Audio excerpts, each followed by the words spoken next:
तो किसान साथियों, मध्य प्रदेश में भावांतर योजना के पंजीयन अब समाप्त होने वाले हैं। 3 अक्टूबर से 17 अक्टूबर तक मध्य प्रदेश में भावांतर योजना के लिए पंजीयन किए गए हैं।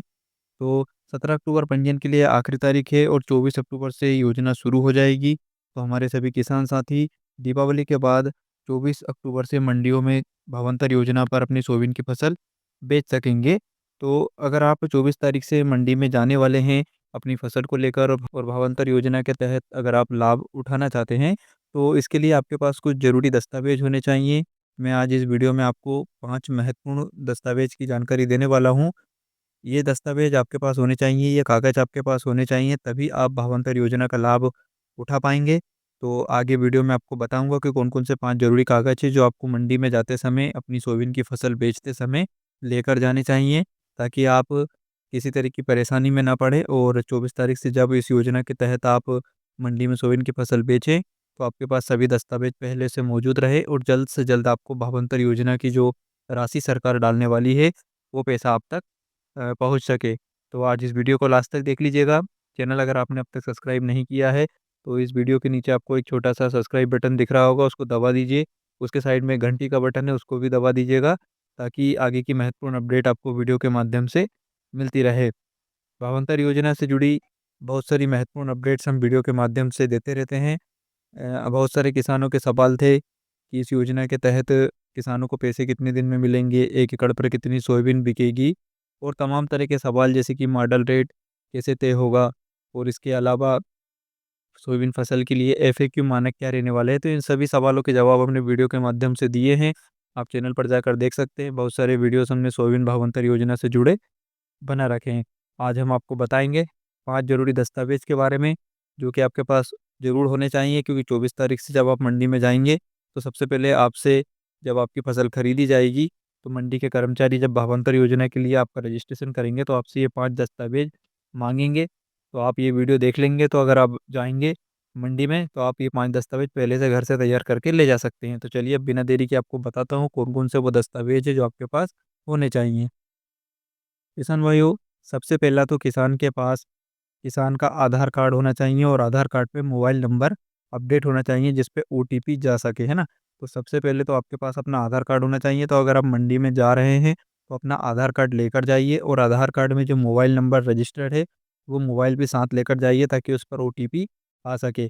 दूसरा, आपको बिल, जो कि आप जब फसल बेचेंगे, किसी व्यापारी के द्वारा आपकी फसल को खरीदा जाएगा, तो वहाँ पर जब आप फसल तुलवा देंगे, तो उसके बाद जो बिल बनेगा, वो पक्का बिल आपको व्यापारी से लेना है, जिसमें आपका नाम दर्ज हो और आप यहाँ तक कि जब आप मंडी में फसल बेचने जाएँ, तो एक बात का विशेष ध्यान रखिएगा कि जो नाम आप बिल पर दर्ज करवा रहे हैं, वो वही नाम हो जो आपके पंजीयन में हो और आधार कार्ड पर हो।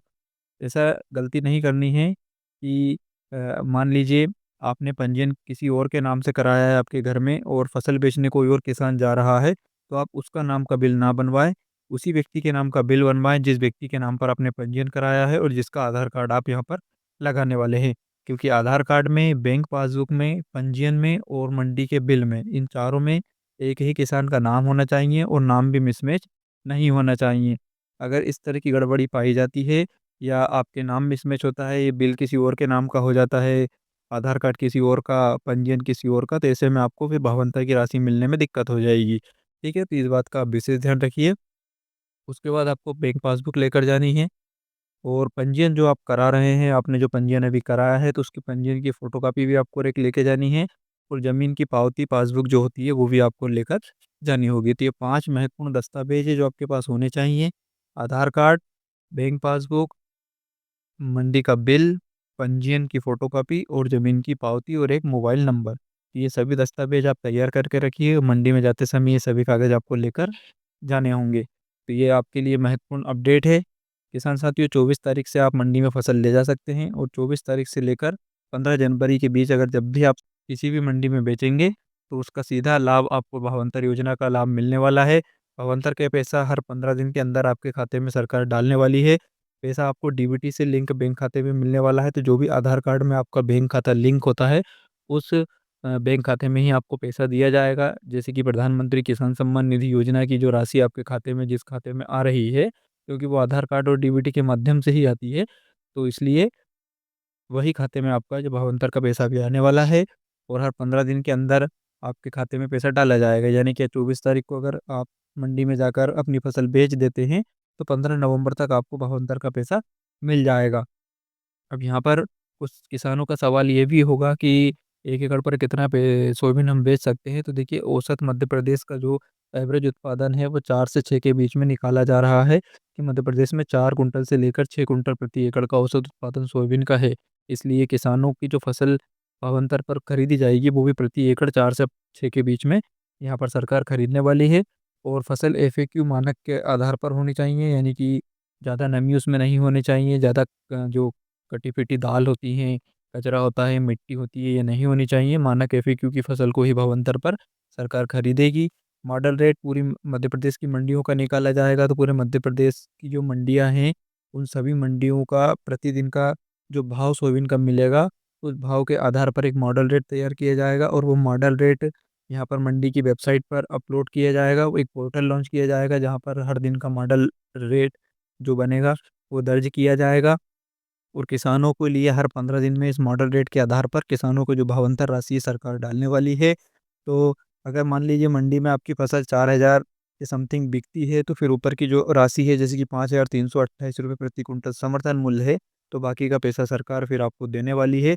लेकिन दोस्तों, इसके लिए ये निर्धारित रहेगा कि वो मॉडल रेट क्या निकलता है। मॉडल रेट जो भी रहेगा उसके अनुसार ही आपको राशि मिलेगी, चाहे आपकी फसल 4,000 बिके, 3,000 बिके या फिर 5,000 बिके। तो इस प्रकार से ये होने वाला है। मॉडल रेट ही किसानों को पैसा दिलवाएगा, जितना मॉडल रेट होगा उसके अनुसार ही आपको पैसा मिलने वाला है।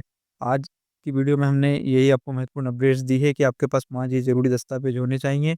सभी किसान भाइयों को वीडियो शेयर कर दीजिए ताकि वो पहले से अपने सभी कागज़ तैयार रखें।